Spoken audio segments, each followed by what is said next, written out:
Dear Mr. Cox, Honorable Mr. President, first I congratulate you on your election as President of Assembly.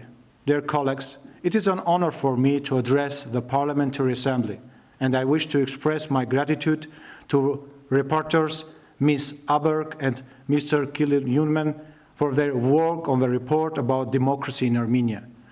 The determination by the Parliamentary Assembly and the Council of Europe that Armenia has made progress is important to us. Strengthening democracy in our country is a pillar of our agenda. We prioritize developing democratic institutions, respecting the rule of law, promoting human rights, and fighting corruption.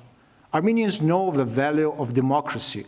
Over the past 3 years, we have twice reaffirmed our commitment to democratic values. In 2018, through the non-violent Velvet Revolution, and in 2021, after the 44-day war. Armenia passed a critical test for democracy and the rule of law when it successfully conducted parliamentary elections in June 2021. These elections were vital in restoring public trust. Through them, we reaffirmed our commitment to the electoral process, held in difficult conditions. The elections attracted the attentions of the international community and were deemed free, fair, and comparative. Implementing policies to protect human rights is high priority. We seek targeted solutions and additional safeguards against human rights violations.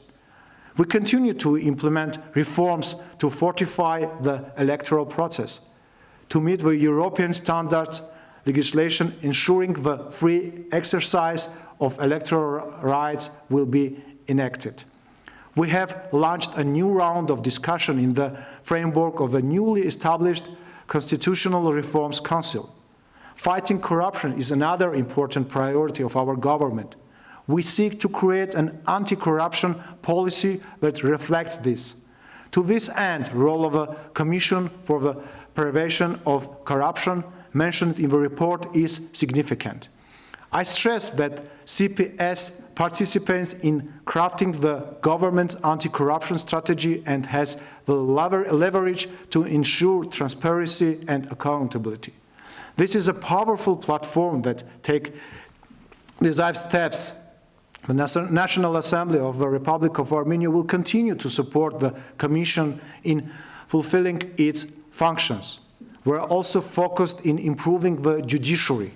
Reforms are being implemented to increase public confidence in the judiciary, creating a positive impact on all spheres of public life.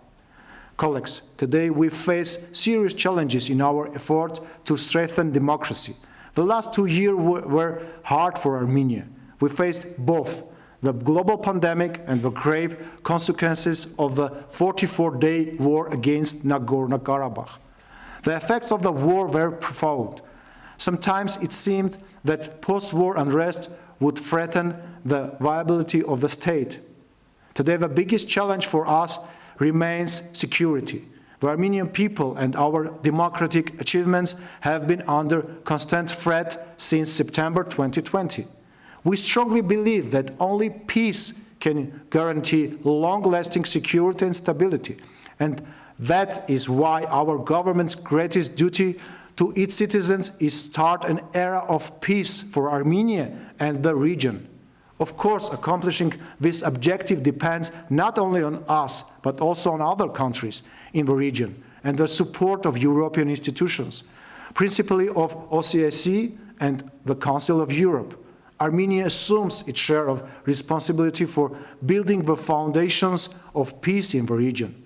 To this end, we must also reach a just and lasting resolution of Nagorno-Karabakh conflict that addresses humanitarian issues, including the safe return of all Armenian prisoners of war. Thank you for your attention.